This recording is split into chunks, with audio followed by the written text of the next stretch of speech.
A biker thought slapping a black woman in a crowded bar would make her bow her head.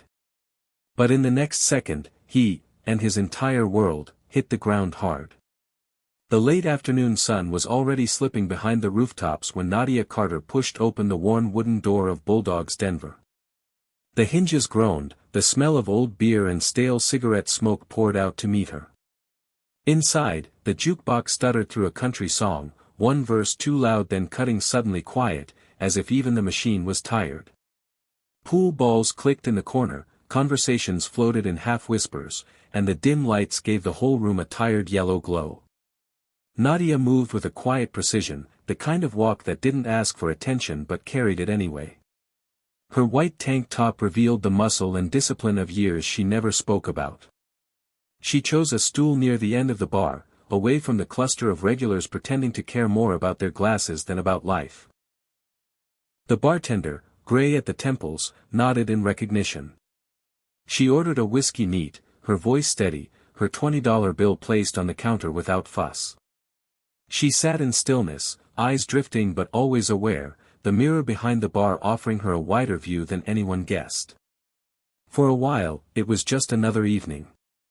Then the door slammed open again, a blast of hot air and the thunder of engines outside followed by heavy boots striking the floorboards. The noise in the bar died at once. Even the jukebox seemed to lower its voice. 5 men walked in wearing leather cuts marked with the patches everyone in the county knew to fear. At the front stood Ray Maddox, called Bulldog, broad shoulders forcing space around him, his grin cruel and loud before he even spoke. Patrons shrank into themselves, shrinking away from trouble they had seen too many times. Ray scanned the room like a predator bored with his own hunt, then his eyes locked on Nadia. His crew noticed too, their laughter sharp, hungry for what they thought would be a show. Ray swaggered forward, his boots leaving heavy echoes, his rings catching the light in silver flashes. He leaned against the bar close enough for her to smell the mix of beer and smoke clinging to his clothes. He spoke loud enough for the whole room to hear, words that dripped with cheap arrogance, asking her name, mocking her presence, reminding everyone that in his town, people like her were nothing but a passing joke. The other bikers snickered and waited, feeding off his dominance. Nadia didn't answer. She lifted her whiskey, slow, deliberate, and sipped as if his words hadn't even reached her. The silence was deafening. Every eye in the room was fixed on her, waiting for a flinch, a word, anything. Ray's smirk widened into something meaner. He straightened, tilted his head as if puzzled, then without warning drew his arm back. His hand came down fast and hard across her cheek. The slap cracked like a gunshot in the stale air. Glasses trembled on tables, the jukebox faltered, and for a heartbeat the entire bar went motionless. Ray threw his head back and laughed, his crew roaring with him, the sound bouncing against the wooden walls. To them it was the same old story, another woman humiliated for their entertainment. But Nadia didn't fold. She didn't tremble. Her cheek burned but her eyes were cold steel, fixed not on him but into him. She set her glass carefully back on the coaster, the motion calm, precise, like every movement she made had already been practiced 1,000 times. Her fingers tightened once around the rim of the glass, then loosened again. The room stayed frozen, breaths caught in chests, waiting for the next move. The laughter of the bikers rang hollow now, strained against the silence pressing from every corner. Ray was too blinded by his own triumph to notice that in the stillness of her face, in the steady calm of her eyes, he had already lost. Ray's laughter still echoed when Nadia finally moved. It wasn't fast in the way a bar fight usually begins, no wild swing or shouted curse. It was fluid, quiet, almost graceful, the kind of movement born from muscle memory carved by decades of repetition. Her stool pivoted slightly on the scuffed floor, her left foot grounding, her right hand snapping up to catch his wrist before he could even pull it back. The sound of skin meeting skin was small compared to the crack of his slap, but the effect was immediate. Ray's grin faltered as her fingers dug into the tendons of his arm, precise, unrelenting. The silver rings that had gleamed so proudly a moment ago now trembled in her grip. He tried to yank back but she turned with his motion, twisting his wrist at an angle human joints were never meant to bend. The weight of his own body worked against him, dragging him down, knees buckling. The bar fell into complete silence. His crew stopped laughing, their mouths still open, disbelief flooding their faces.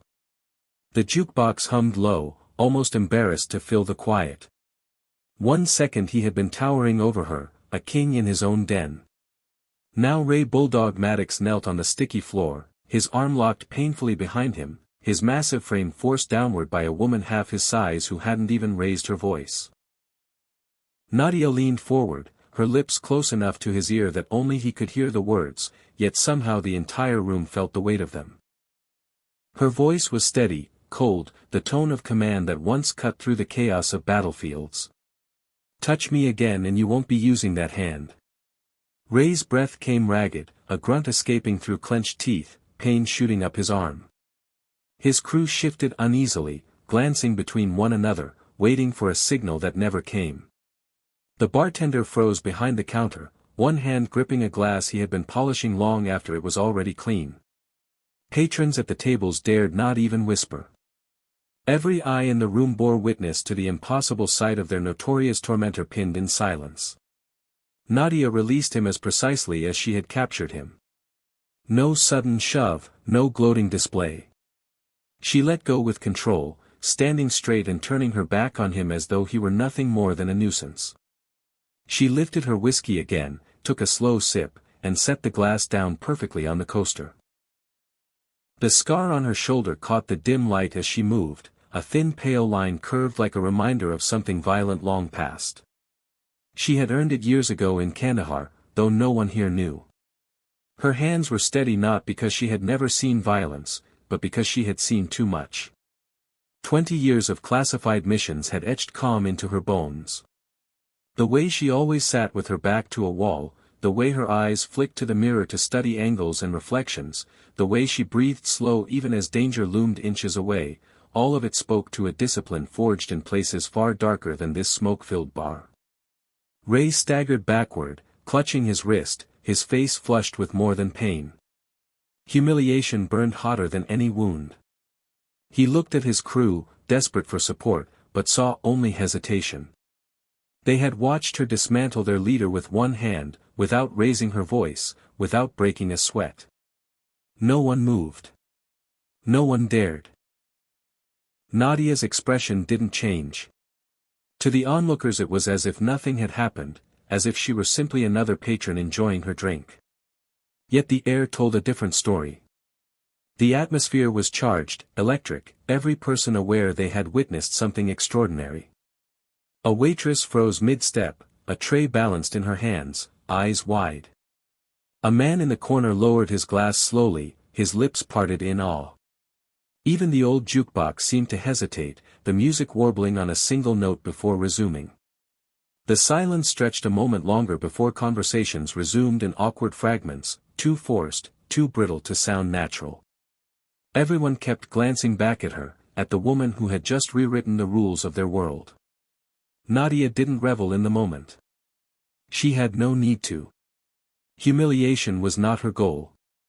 Survival was. Control was. She had lived her life on the edge of chaos, and control had always been the difference between life and death. The crowd saw only a woman sipping whiskey with calm detachment. They did not see the years of training, the nights spent in hostile territory, the missions that would never make headlines. They did not see the comrades she had buried, the promises she had kept to return alive. What they did see was enough, a woman who refused to bow her head, who moved like a shadow with steel in her veins. Ray straightened slowly, forcing a smirk back onto his face though his wrist throbbed in his grip. He wanted to say something, anything, but the words caught in his throat. For the first time in his reign over this place, he had been made small. The bikers who had entered with swagger now lingered in uneasy silence, their bravado cracked. They had expected another night of cruelty, a show of dominance to feed their egos. Instead they had been handed a lesson in power that wasn't loud, wasn't boastful, but undeniable. Nadia finished her whiskey and set the glass down with a soft clink that sounded louder than any shout. She adjusted her posture, shoulders square, every muscle relaxed but ready. To anyone watching, she looked perfectly at ease. Yet the truth was clear, the bar had just witnessed a line being drawn, and no one present would forget it. The predator had mistaken his prey. In one quiet, lethal motion, the balance of power had shifted, and nothing in Bulldog's den would ever feel the same again. The road home was quiet, too quiet. Nadia kept her hands steady on the wheel, eyes flicking to the mirrors as the night stretched wide around her. The hum of her sedan filled the silence until it was cut by the distant growl of motorcycles. Headlights flared in the rear view for a second, then vanished into the darkness. She slowed at a stop sign, scanning the empty street, every instinct sharpened. Nothing moved. Only the faint buzz of a street lamp and the whisper of the wind through the trees. Still, the unease stayed with her. By the time she turned onto her street, the tension in her shoulders hadn't eased. The houses looked calm, yards trimmed, porches lit with soft yellow bulbs. But when her headlights swept across her own driveway, the illusion broke. Angry red letters screamed across the white of her garage door. The paint still glistened wet, dripping down like blood. "You're dead." She pulled into the drive, engine idling, her jaw tightening.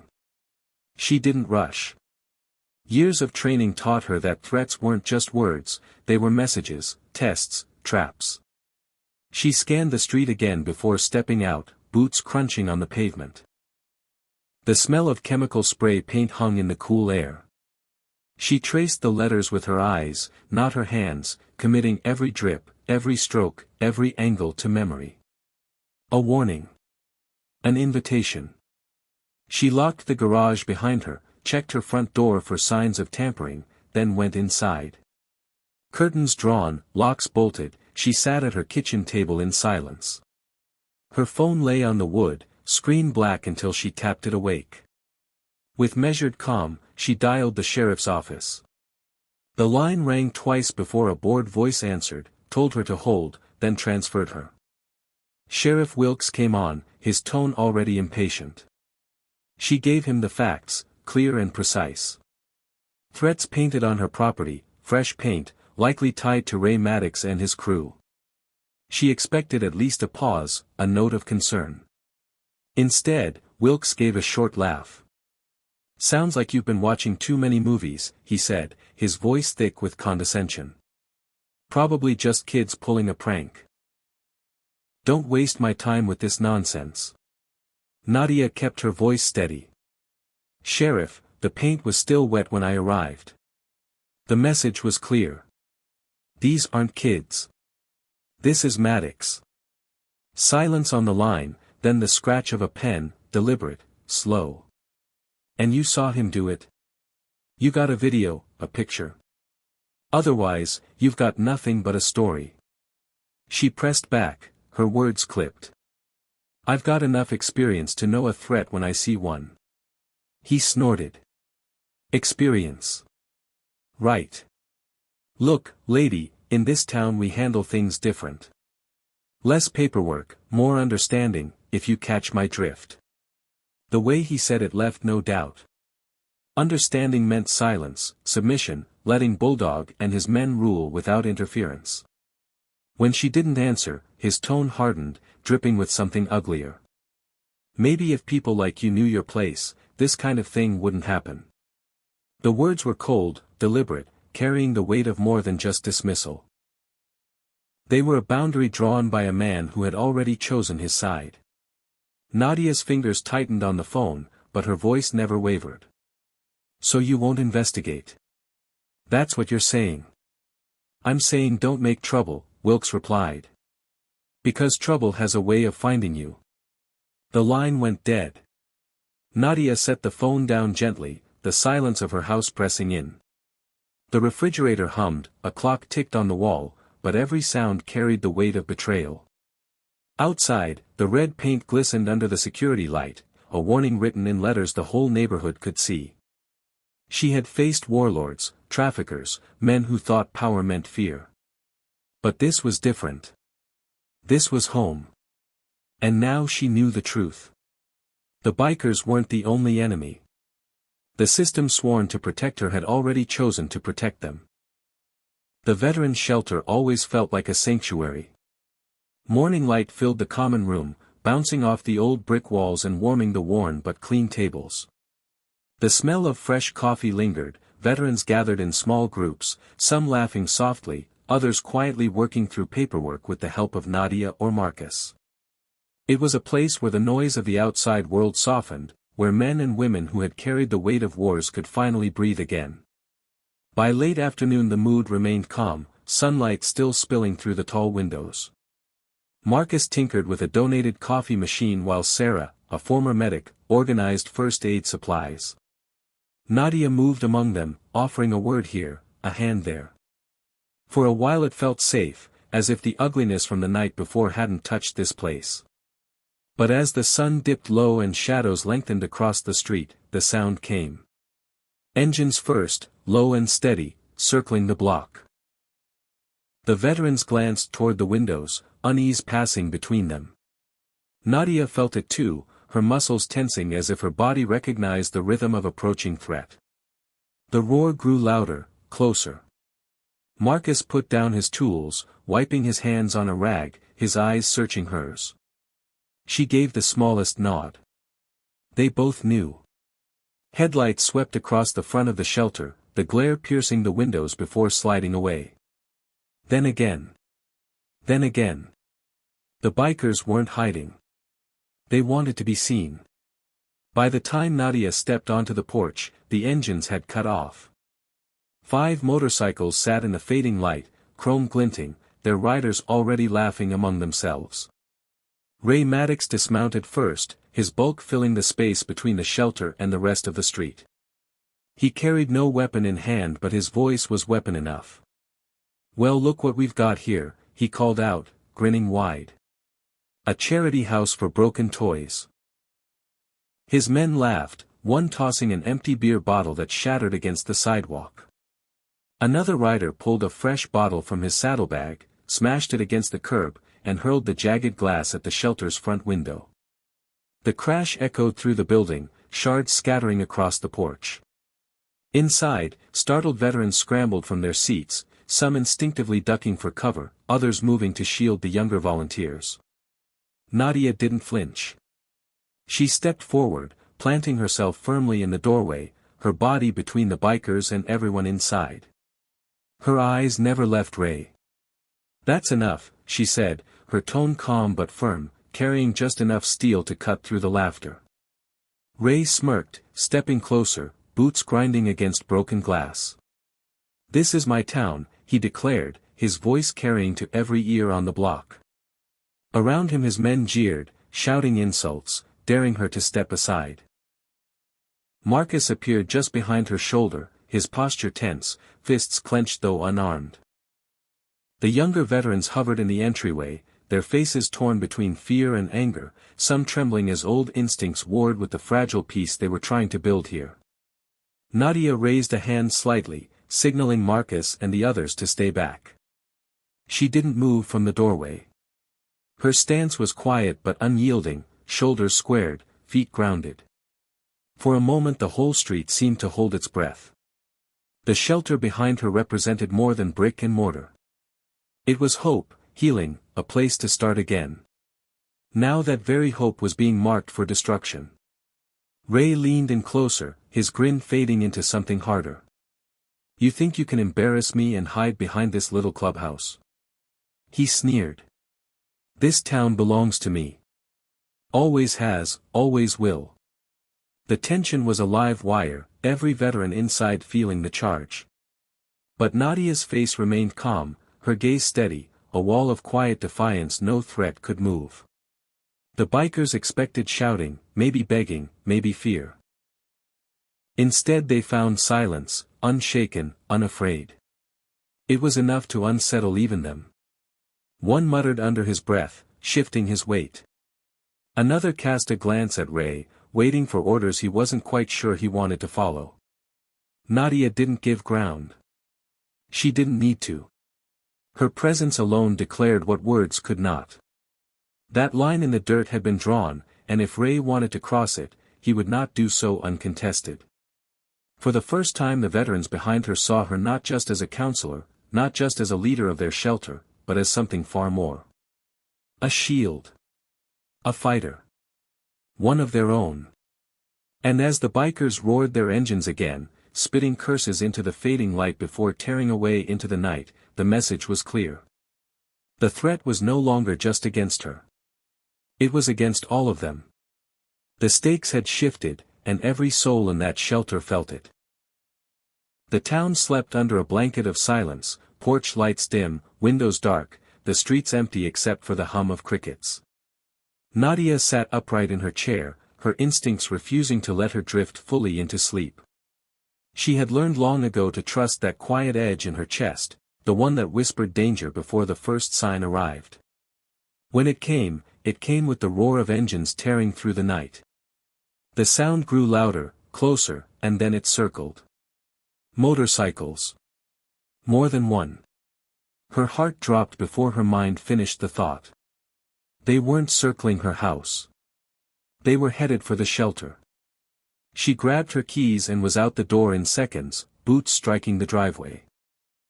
The sedan's engine screamed as she forced it down the deserted streets, headlights cutting through the darkness.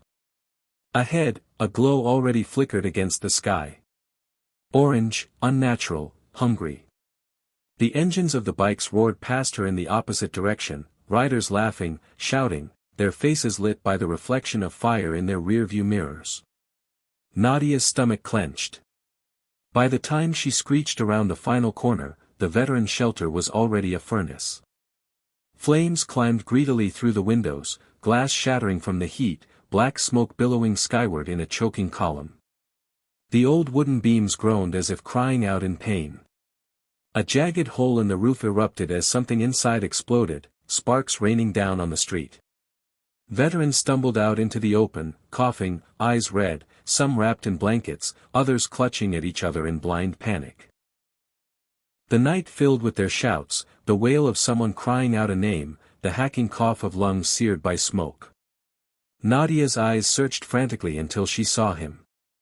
Marcus lay on the ground near the steps, his face streaked with soot, his right arm raw and blistered, burned from shoulder to wrist. Two older veterans knelt beside him, trying to keep him conscious, but he shook his head, forcing words out between ragged coughs. "I got them out. I got them out." Nadia dropped to her knees beside him, her hands moving with clinical precision even as her heart burned. His pulse was weak but steady, his eyes bloodshot but determined. He had been inside when the fire started. He had dragged others to safety until the flames caught him too. Behind them, another explosion sent debris flying, a portion of the roof collapsing inward with a thunderous crash. Sparks shot skyward, lighting up the horrified faces of the veterans watching their sanctuary burn. The shelter that had given them peace, a fragile new beginning, was being reduced to ash in front of their eyes. And over it all, echoing faint but undeniable, came the sound of laughter. The bikers had thrown their bottles, watched the fire catch, and left with the satisfaction of men who believed they were untouchable. Nadia's jaw locked. The rage that burned inside her was cold, sharper than the flames devouring the shelter. She looked at Marcus, his burned arm trembling, and then at the faces of the others, terrified, broken, betrayed. She had seen this before, in villages reduced to rubble, in comrades forced to watch the destruction of everything they fought to protect. But this wasn't some faraway battlefield. This was home. The firefighters arrived with sirens screaming, hoses uncoiling, water arcing against the blaze. The spray hissed on contact, steam rising into the night, but the fire was too far gone. They fought it anyway, shouting commands, boots pounding against pavement, but the shelter groaned with every passing second, its bones breaking. Another section of roof gave way, and the veterans flinched as the sound mimicked gunfire. Some sobbed openly, hands over their faces, others stood rigid, fists clenched in helpless fury. Nadia steadied Marcus as paramedics rushed to take him, his good hand clutching her wrist one last time. His voice was a rasp, barely audible. They were laughing, Nadia. They laughed while it burned. The words hit harder than the heat. She squeezed his hand and released him to the medics, her eyes fixed on the inferno. The fire wasn't just destroying wood and brick. It was consuming hope, belonging, safety. The place where these men and women had tried to piece their lives back together was collapsing into glowing rubble. And for what? For the bruised pride of a coward who couldn't stand being humbled in his own bar. Nadia stepped back, the flames painting her face in shifting shadows. Her mind was calm, calculating. The bikers had escalated past intimidation, past vandalism, past threats. They had crossed the line into open war. Ray Maddox had made his move. Now it was her turn.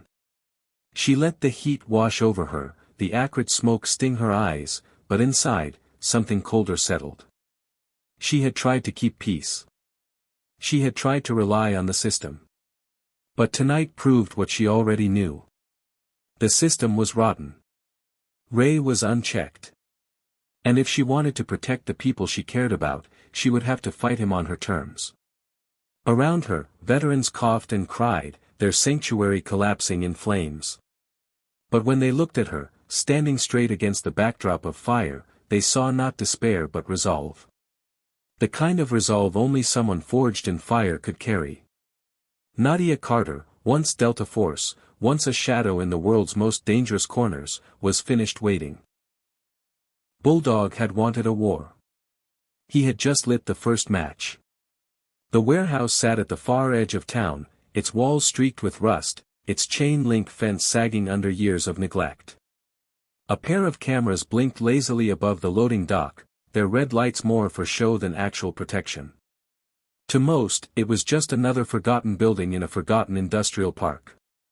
But Nadia and her team of veterans knew better. For weeks she had watched the comings and goings, documented the license plates, the shipments unloaded at dawn, the faces of young women ushered in with downcast eyes. Tonight, there would be no more watching. The sky was still black when they moved into position, the mist of early morning curling low across the cracked pavement. Marcus, his burned arm wrapped tight but functional, crouched near a corner of the fence with a small camera. Sarah, steady as ever, carried the medical kit but also held the radio earpiece like it was a lifeline. Jerry and two others crept toward the rear lot where the motorcycles sat in neat rows, chrome gleaming under security lights. Nadia scanned the scene through night vision, every shadow committed to memory. She touched her earpiece, her voice low, calm, almost inaudible. Cameras are live. Remember your roles. We gather evidence, we disable their escape, we hold until the feds arrive. No heroics. The veterans answered in short clicks, the old rhythm of soldiers slipping back into their bones. Jerry whispered as he moved between the bikes. Tires punctured. They won't be going anywhere fast. Marcus spoke next, his voice tight but steady. Loading dock in clear view. Capturing everything. Nadia's gaze shifted to the warehouse door. It creaked open, spilling light into the lot. Men stepped out, jackets patched with the insignia of the Iron Dogs. They rolled up the rear of a box truck, revealing stacked crates. Two bikers carried them inside, sweat dripping down their brows despite the cold air. Nadia's camera lens tightened on one crate cracked open just enough to reveal white powder. Drugs. Another crate carried markings of overseas shipments. And then the faces. Two young women, no older than 20, herded out of a van and into the building, their expressions hollow, their steps reluctant. Sarah's breath caught in the earpiece, but Nadia's voice cut in sharp. Stay steady. Document everything. Marcus's camera clicked silently, capturing each moment. Every face, every license plate, every mark on every box. The veterans moved like ghosts, unseen but everywhere. When the last crate vanished inside, Nadia gave the signal. Phase 2. Sarah and Mike slipped to the electrical panel, hands moving quick. With a snap, the security lights blinked out, plunging the compound into sudden darkness. Shouts rang out from the bikers. "What the hell? Someone get those lights back on." Inside, flashlights stabbed through the gloom, beams crisscrossing in frantic confusion. Jerry's team moved swift among the motorcycles, steel sliding into rubber, each hiss of air another nail in the coffin of Ray's escape plan. Marcus whispered, "Trucks disabled. Fuel lines cut." The engines coughed but refused to start.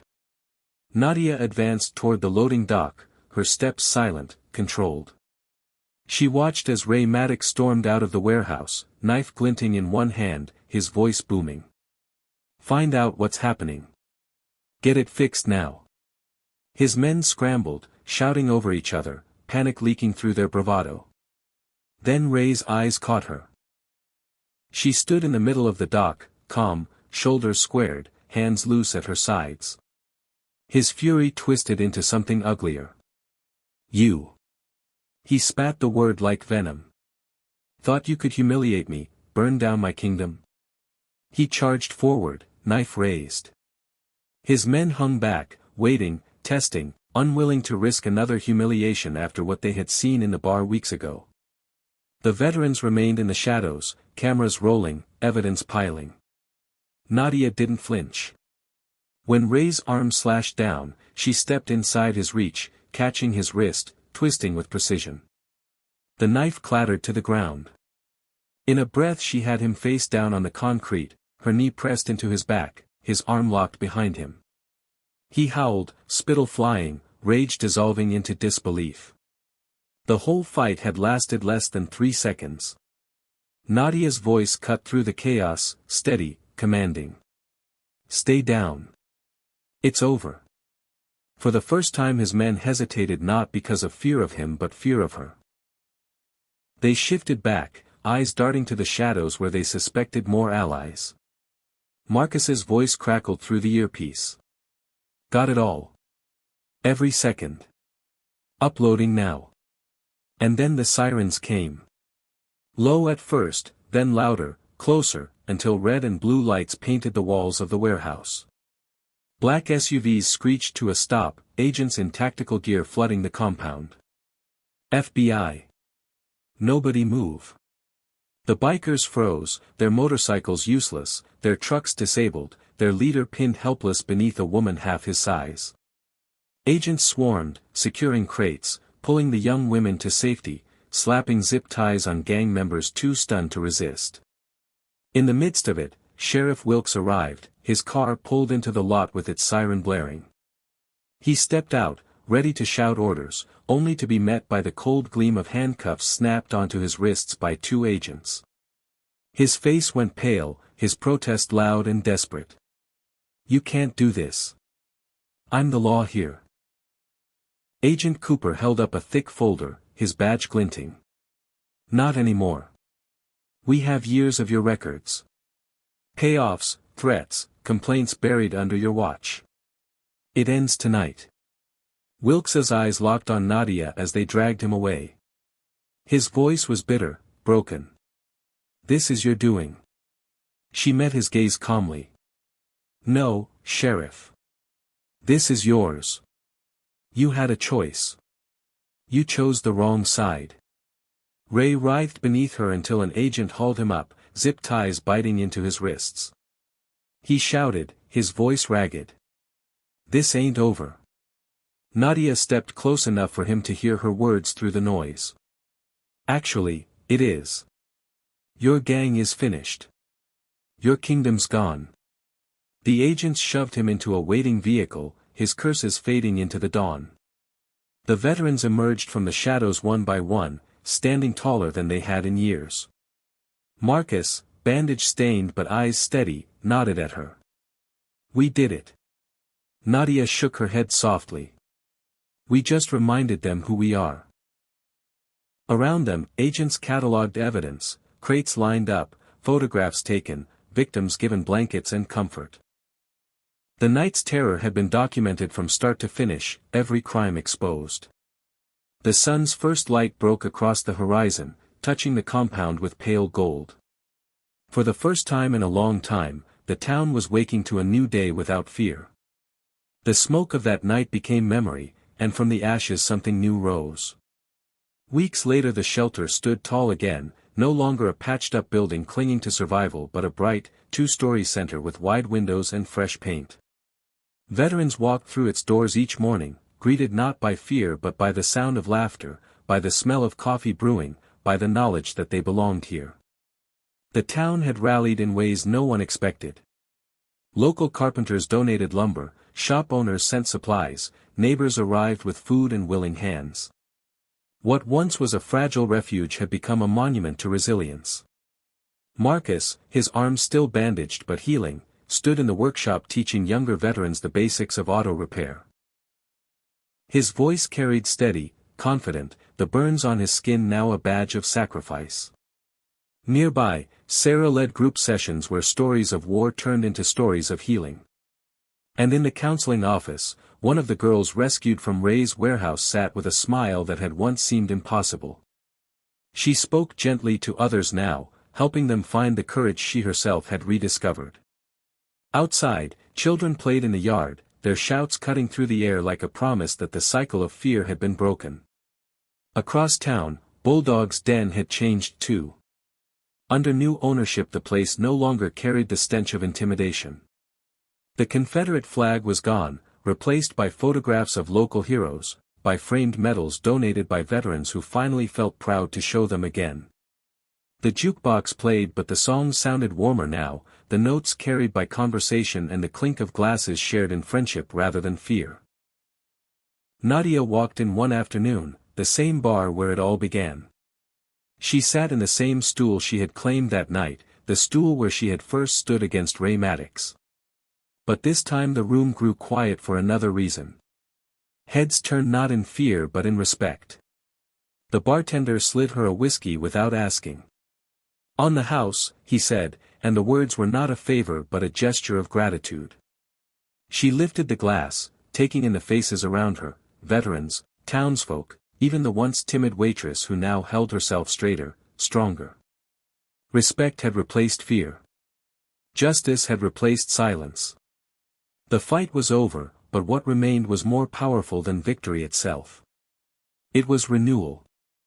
Nadia raised her glass, her eyes steady, her voice quiet but heard by all. Not fear. Not revenge. Just respect. The words lingered in the air like a benediction, sealing a new beginning for everyone in the room. If you enjoyed this story, let us know in the comments. And don't forget to like, share, and subscribe for more inspiring stories.